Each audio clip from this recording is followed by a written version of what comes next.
Gracias por escuchar Piedras Vivas Podcast. Un espacio de encuentros, Puentes. y diálogo. Un lugar donde el protagonista eres tú. Tus sueños, ilusiones, miedos y anhelos más profundos son también los nuestros. Porque la iglesia no son sus edificios, programas o estructuras. La iglesia está viva, la iglesia sigue caminando. La iglesia eres tú. Buenos días. ¡Bienvenidos! Bienvenidos. Buenos días, buenas noches o buenas tardes. ¿De desde dónde donde nos estés? escuches. Yo estoy en México. Yo estoy en Roma. Yes, my brother. Pero Se bueno, logró. Aquí estamos. Encontramos un sistema y aquí estamos. Y ya cuando encontramos el sistema ya le damos. It's the way to do it. Oye, grandes cosas están pasando por acá. My brother. Necesitas venir como antes en los apóstoles, necesitas venir a la iglesia, Voy. a la iglesia de México para experimentar las maravillas que el Señor está haciendo por medio de las piedras vivas, my brother. Voy a venir, voy a pasar por Mérida y Querétaro y la Ciudad de México próximamente, entonces... Ven a confirmar tu fe, para- my brother. para alimentarme de la fe de los muchos piedras vivas que hay en México y en el mundo entero. My brother, las piedras vivas crecen y se multiplican por la gracia del Señor. Y bueno, spoiler alert, el Kenny va a venir en enero. En Vamos enero, a tener el segundo retiro de piedras vivas Génesis. para jóvenes. Y vamos a estar también en el encuentro del Regnum Christi para que se apunten, no se lo pierdan. Yes. ¿Y qué más vamos a hacer? Vamos a alabar al Señor y estar en su presencia. Es correcto. En su presencia. Bueno, Bueno, vamos a hablar de los discípulos de Maús. Episodio 98, algo muy cercano a mi corazón. De hecho, este verano fui como sabes, fui a Israel e hicimos el camino. Un mes, ¿no? Un mes. Yo que siempre digo que siempre vas. Nomás quería saber Yo cuánto creo que tiempo con mi fuiste. mes completé más días que tú, pero los discípulos de Maús, de hecho hicimos como una caminata de meditación y mucho de esa meditación hoy brota de esa contemplación que hice caminando en el polvo y en algo de desolación hacia el encuentro con el Señor. Entonces, vemos aquí los discípulos de Maús, siempre lo escuchamos después de la resurrección y creo que muchas de las emociones de esos dos, no sabemos quiénes son, pero muchas de esas emociones podemos comprender, ¿no? De ese Cristo obviamente movía mucho las emociones de la gente y pasan de la alegría a la delusión en segundos después de su muerte, ¿no? Y cómo Pedro y sus amigos que vuelven al lago para seguir pescando, pues esto dices, pues regresamos a Emmaús, ya estábamos siguiendo a Jesús y pues vamos otra vez a ver, no sé, De regreso a lo de antes. sí, lo de antes, pues, ¿no? Y ese encuentro con Jesús resucitado que es como con María Magdalena pasa en ese amanecer entre oscuridad y luz. Jesús también es como jugando con ellos, como que Sí. como usted es el único que no sabe lo que ha pasado en Jerusalén y explíqueme, ¿no? ¿Qué pasó y tal? Como que quiere sacar el jugo de sus corazones para darles una vuelta completa, galvanizar sus corazones y ser ellos mismos como mensajeros, apóstoles de la resurrección de Cristo. Entonces, ¿Sabes qué? Ahorita se me vino una luz hablando de cómo Cristo en todos los encuentros con los ya resucitado, lo hablamos en el episodio anterior y en el de María Magdalena, como que siempre hay este aspecto juguetón, ¿no? De broma, pero que al mismo tiempo es una cosa muy profunda, porque en este juego podemos ver ya a Jesús en su pedagogía, preparando a la iglesia para un modo distinto de encontrarse con él. Lo vimos con María Magdalena, que no lo reconoció y que parecía jardinero. Lo vimos con Pedro, que no lo reconoció en la orilla. Dice, muchachos, vengan a comer. ya. Lo vimos con Tomás y ahora lo vamos a ver con los discípulos de Maús, que aunque Jesús está ahí y está presente, está al mismo tiempo como difuminado o como no visible de una manera directa. Y esto es porque ya Jesús empieza a preparar a la iglesia para el aspecto sacramental, ¿no? Ujú. Para cómo Él se va a hacer presente a lo largo de los años en la vida de la iglesia por medio de sacramentos, es decir, por medio de signos y símbolos eficaces de su gracia, ¿no? Ajá. Podemos casi ver, por ejemplo, a San Pedro, Jesús ya instituyendo con el sacramento de confesión, ¿no? Pero es Él, no es Él, como estas dudas que a veces tenemos. Y aquí en Emaús vamos a ver prácticamente lo que sucede en la misa, ¿no? Ya. Ese diálogo, es el encuentro con las escrituras y tantas cosas. pero siempre está este aspecto de como de velo, ¿no? De que saben que es Él, pero al mismo tiempo no están tan seguros que es Él. Y es Jesús preparando el camino para su iglesia, que será una presencia real, sacramental en la historia de salvación. Amazing, exacto. Pues guíenos en la lectura de la vamos palabra, al pasaje, my brother, de Lucas. Tú dale. Lucas, vamos a leer, saquen sus Biblias, desempólvenla. Lucas 24, del 13 al 35. Aquel mismo día, 2 de ellos se dirigían a un pueblo llamado Emaús, a unos 11 kilómetros de Jerusalén. Iban conversando sobre todo lo que había acontecido. Sucedió que mientras hablaban y discutían, Jesús mismo se acercó y comenzó a caminar con ellos, pero no lo reconocieron, pues sus ojos estaban velados. ¿Qué vienen discutiendo por el camino?, les preguntó. Se detuvieron cabizbajos. Uno de ellos, llamado Cleofás, le dijo: ¿Eres tú el único peregrino en Jerusalén que no se ha enterado de todo lo que ha pasado recientemente? ¿Qué es lo que ha pasado?, preguntó. Ellos respondieron: lo de Jesús de Nazaret. Era un profeta poderoso en obras y en palabras delante de Dios y de todo el pueblo. Los jefes de los sacerdotes y nuestros gobernantes lo entregaron para ser condenado a muerte y lo crucificaron. Pero nosotros teníamos la esperanza de que era Él quien redimiría a Israel. Es más, ya hace 3 días que sucedió todo esto. También algunas mujeres de nuestro grupo nos dejaron asombrados. Esta mañana muy temprano fueron al sepulcro, pero no hallaron su cuerpo. Cuando volvieron, nos contaban que se les habían aparecido unos ángeles que les dijeron que Él estaba vivo. Algunos de nuestros compañeros fueron después al sepulcro y lo encontraron tal como habían dicho las mujeres, pero a Él no lo vieron. «Qué torpes son ustedes», les dijo, «y qué tardos de corazón para creer todo lo que han dicho los profetas. ¿Acaso no tenía que sufrir el Cristo estas cosas antes de entrar en su gloria?». Entonces, comenzando por Moisés y por todos los profetas, les explicó lo que se refería a él en todas las Escrituras. Al acercarse al pueblo donde se dirigían, Jesús hizo como que seguía de lejos, pero ellos insistieron: «Quédate con nosotros, que está atardeciendo, pronto será de noche». Así que entró para quedarse con ellos.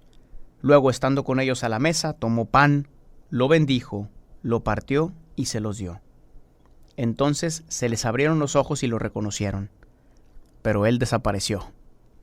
Se decía el uno al otro: ¿no ardía nuestro corazón mientras conversaba con nosotros en el camino y nos explicaba las Escrituras? Al instante se pusieron en camino y regresaron a Jerusalén. Allí encontraron a los 11 y a los que estaban reunidos con ellos. «Es cierto», decían, «el Señor ha resucitado y se le ha aparecido a Simón». Los dos, por su parte, contaron lo que había sucedido en el camino y cómo lo habían reconocido al partir el pan. The word of the Lord. Amen, my brother. ¿Qué pasó? Oye, está tremendo Cuéntame qué pasó en Jerusalén. Yo no sé qué pasó.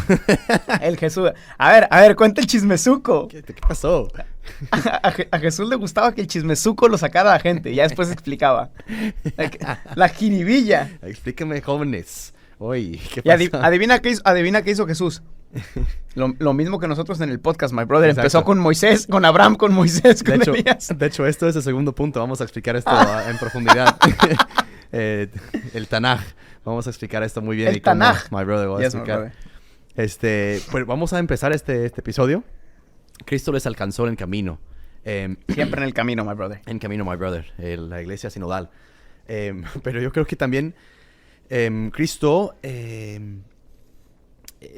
obviamente está encontrándose con cada uno. Son encuentros importantes.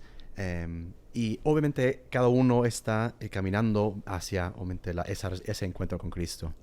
Y en ese camino creo que nosotros como personas nos definimos muchas veces en relación a los demás, ¿no? Soy una madre, pues solamente porque pues, tengo hijos y ahora que mis hijos han salido de casa, ¿qué hago, no? Como cuando relaciones cambian, nos cuesta definir quiénes somos, ¿no? El estado de camino es estar en lugar de en medio, ¿no? Otra vez estás en camino. Estaban seguros de, yo soy discípulo de Cristo, Cristo tiene respuestas, ahí vamos, ¿no? Ahora el maestro no está, ¿no? ¿Qué hacemos? Y estamos tentados después cuando estamos en camino, después de algo, un encuentro con Cristo, es fácil o regresar a donde estábamos o pasar a hacer el salto al otro lado del abismo, ¿no? Entonces ahora se pregunta, ¿ahora dónde voy? ¿No? Y obviamente pues tenemos la tumba vacía, el mismo citación de Isaías, ¿no? Heriré al pastor y las ovejas del rebaño se van a ir todos por su lado, ¿no? Él ya había dicho. Cada uno en su casa, ¿no? Pedro y los discípulos van a Galilea, van a pescar, estos van a su casa en Emaús, ¿no? Y es justo ahí en camino, ¿no? Cristo no quiere que estés ya como... Él no espera que llegues a la conclusión que ha resucitado, que tú te convences de esto. No, él sabe que necesitas un encuentro y por eso te encuentra en el camino.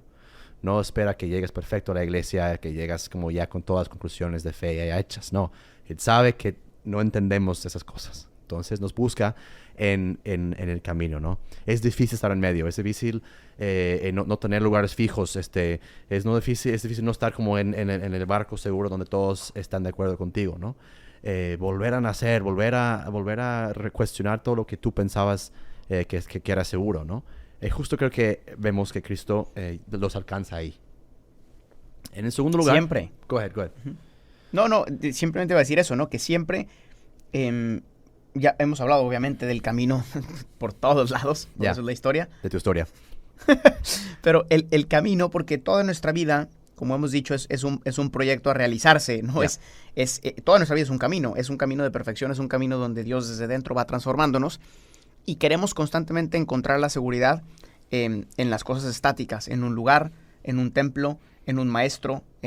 Queremos encontrar la seguridad en un lugar estático y el drama de la vida es que no podemos estar estáticos. Que eventualmente tienes que salir, como Tomás salió por comida, tienes que salir como Pedro fue a pescar, tienes que caminar, te guste o no te guste. Yes, my brother. Y por eso Cristo, en todos los momentos de la resurrección, está en el camino. Uh-huh. Porque Él es ahí donde te encuentra, en la vida. Exacto. En donde tienes que estar, en el convertirte. Exacto, y lo vemos en el segundo punto aquí. Creo que con Cristo se habrá un poquito una sonrisa en su cara cuando les pregunta, ¿no? ¿Por qué están tristes, hombres, no? Que es un día hermoso, ¿qué pasa? ¿Qué pasó? ¿Qué pasó, jóvenes? ¿Qué pasó? ¿No? Como si no supiera, pues, ¿no? Sí. Y arranca con una explicación de las Escrituras, ¿no? Y ¿cuánto yo pagaría? Puedes imaginar la palabra explicando la palabra, my brother. Uf, o sea, imagínate. O sea, fue sobre él, ¿no? Entonces, el texto... Oye, espérame, pero antes de eso, porque dale, esto que vas a decir, y ya tú te sueltas, porque está bien padre lo que vas a decir, ¿no? La palabra explicando la palabra. Pero antes de esto, simplemente hay una parte ahí que es, antes de que Cristo empiece a explicar las Escrituras, ellos mismos explican los eventos que acaban de vivir, ¿no? Ah. Y es como, no hay peor ciego que el que no quiere ver. O sea, ellos empiezan a narrar a Jesús, ¿no? Resulta que aquel que había hecho milagros y signos y tal, prometió que iba a resucitar. Pero para empeorar todo, resulta que las mujeres fueron a la tumba y no está, ¿no? Y otros dicen que ha resucitado. O sea, empiezan a narrar todas las promesas cumplidas por Cristo y sin embargo no es suficiente para ellos para creer. Nope. ¿No? No. O sea, ellos están diciendo, Jesús aparentemente hizo todo lo que prometió y no es suficiente. Y no es suficiente, ¿no? ¿No? Y como la tumba está vacía, pero también la historia acabó ahí. Exacto. Y aquí es donde Jesús, ahora sí arráncate. Entonces, Jesús dice, el texto de Lucas dice que Jesús, empezando por Moisés, pasando por los profetas, les explicó todo, ¿no? Básicamente como que hizo la historia de su historia en 11 kilómetros, ¿no? Más o menos tardan unas 2 horas y media, 3 horas en llegar, ¿no?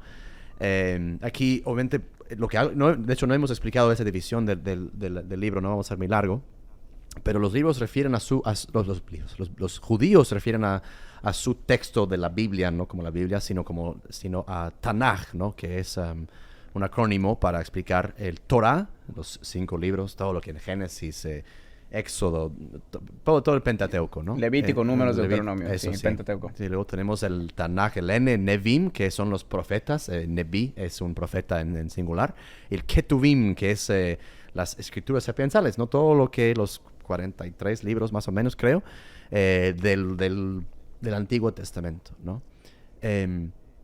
Y tenemos Cristo diciendo que después Jesús les dijo, esto es lo que yo les decía cuando todavía estaba con ustedes, ¿no? Era necesario que se cumpliera todo lo que sobre mí estaba escrito en la ley de Moisés, el Torah, las profetas, Nevim, y en los Salmos, Ketuvim, ¿no? Todo lo que... ¡Boom!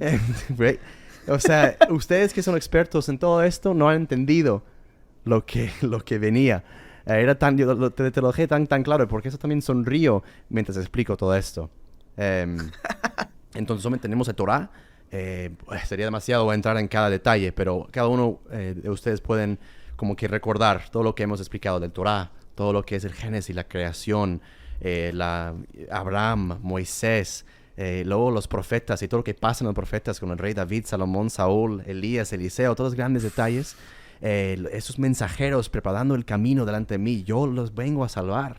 Tranquilos, ahí voy. Y los libros sapienciales, ¿no? Todos los salmos, las grandes oraciones, inclusive en la cruz, Cristo grito, varios salmos. Tenemos todo aquí la sabiduría encarnada explicando a nosotros que nos cuesta entender muchas cosas, revelándose. Y aquí tenemos el culmen de la revelación. Encontramos en Cristo la respuesta a tantas dudas, tantas oscuridades que tenemos en nuestro corazón. Y esto lleva al tercer punto, el quédate, Señor, quédate con nosotros. Sí, esto... Oye, no, gracias por la explicación, me acabas de dar una luz nueva a mi oración. No había pensado que en esa conversación él lleva a plenitud las 3 partes del Antiguo Testamento. Está tremendo. Ya. Y obviamente los discípulos tuvieron que haber estado tan embobados como yo escuchando a John ahorita. O sea, que dices... es como cuando alguien está predicando muy cañón o cuando estás teniendo una conversación así que como ellos dicen, les ardía el corazón, ¿no? Sí. Y en ese arder el corazón, pues le dicen, quédate con nosotros, Señor. Obviamente en Oriente sabemos que existe toda esta tradición siempre de recibir huéspedes, de tratarlos. Pero aquí los 3 eran foráneos, entonces no parte de una obligación de que se queden, sino de un deseo. ¿No? Si fuera tu casa, estás obligado a recibir gente en Oriente. Sí. Pero aquí los 3 eran peregrinos, entonces parte más de un deseo. Quédate con nosotros. No tendrías que, yo no tengo que recibirte, pero quiero recibirte. Sí. ¿No? Ya hicieron la experiencia de la fe. Quiero recibirte. Y dice que, como decimos, nada sobra en la Biblia. Dice que es al atardecer, ¿no? Al atardecer, que nos recuerda al Génesis nuevamente, que dice, Dios se paseaba con Adán y Eva al atardecer. Estos han hecho la experiencia nuevamente del origen, de Dios Padre que se revela, de Dios que camina con ellos, de Dios que en ese caminar les platica el significado de su vida y de su existencia, ¿no? Y aquí tenemos a estos 2 discípulos recibiendo de Jesús el significado de su vida y de su existencia, conectando todos los cables, ¿no? Todos los hilos, y brota ese deseo ardiente de quédate por favor con nosotros. Pero lo más importante después de esto es que todo eso era solamente el acrecentar el deseo. De hecho, la misa se divide en 2 grandes partes, liturgia de la palabra y liturgia de la Eucaristía. Uh-huh. Toda la liturgia de la palabra, que equivale a todo este camino con los discípulos de Emaús, hace que arda nuestro corazón, que crezca el deseo de querer recibir a Jesús. Pero todavía no lo recibimos, y este encuentro llega a su plenitud no en el deseo, sino en el cumplimiento del deseo. Uh-huh. Dice que al partir el pan, es decir, tenemos el símbolo de la Eucaristía nuevamente, es al partir el pan cuando lo descubren y dicen es el Señor, cuando lo reciben y cuando Cristo se va. Exacto. ¿No? Todas las escrituras abren nuestro deseo de recibir, pero la verdadera novedad no es solamente que tenemos un deseo enorme por Dios, sino que ese deseo puede ser colmado en la Eucaristía al recibirlo y hacernos una sola carne con Él. Totalmente. Y para rematar esa idea también, vemos en la resurrección, Cristo está pasando entre los 3 cuerpos que hemos dicho, ¿no? Pasa luego de su cuerpo físico porque ya está por ascender a los cielos, entonces pasa de su cuerpo físico al cuerpo eucarístico. ¿Y qué pasa después de la misa? Tenemos la comunión con Él y van corriendo de vuelta, corriendo literal, 11 kilómetros, casi va un maratón después de todo lo que han caminado el día, corren de vuelta al cuerpo místico. Corren para compartir el pan que han recibido en la misa. Corren de una mesa a otra. No hay distinción ni división. Servimos tanto a Cristo como a los que necesitan un mensaje de Dios. Entonces, my brother, de ida iban de ida y de vuelta, pero de ida iban arrastrando los pies con fatiga, de vuelta vuelven corriendo. Exacto. Vuelven corriendo porque ya traen a Cristo, Cristo Eucaristía, Cristo presente en el pan, y ahora presente en ellos, Cristo Iglesia, porque la Iglesia... Eres tú, my brother. Porque esta es la historia. De tu historia. Porque el protagonista... somos nosotros. Regresan corriendo estos vatos de alegría a anunciar y a compartir la mesa nuevamente. Amen, ¿no? My brother. Lead us in prayer. Tremendo. To finish this off. Señor Jesús, Gracias por encontrarnos en el camino. Gracias porque después de nuestros fracasos, después de nuestras dudas, después de nuestra falta de fe, caminamos arrastrando los pies, caminamos cansados, caminamos con deseos enormes de plenitud, y en ese camino te apareces, nos sonríes, nos miras, nos escuchas con sentido del humor, con ternura, nos permites que nos narremos. Me dices, nárrame tu historia, y después yo te narro mi historia contigo, porque mi historia es la misma que la tuya, cuando no te has dado cuenta, porque mi historia es la historia de tu historia. Y una vez, Señor, que me permites descubrirme como protagonista de esa historia, que es tu historia de salvación, cumples mis deseos en plenitud y me permites recibirte en la Eucaristía, y no contento con hacerte una cosa conmigo, me envías para ser signo de tu presencia en la iglesia. Gracias, Señor. Amen, my brother. Man, qué oración que hay. Qué bueno, qué bueno. Thank you, my brother. Me has inspirado mucho. Praise the Lord, yes, my Lord brother. Jesus. Pero bueno. Yes, Lord Jesus. Hallelujah. Gente, nos vemos a la siguiente. Quedan 2 más, tristemente. 2 más. Pero bueno, ahí está. Let's do it. Hasta Chao. la próxima. Chao, chao. Chao, chao. Gracias por escuchar este episodio. Piedras Vivas es una comunidad de personas que ha descubierto su identidad de hijos y que responde con libertad y frescura a la misión que Jesús confió a su iglesia. La iglesia no son sus edificios. La iglesia eres tú. Para más experiencias y contenido, síguenos en nuestras redes sociales y en la página oficial de Piedras Vivas.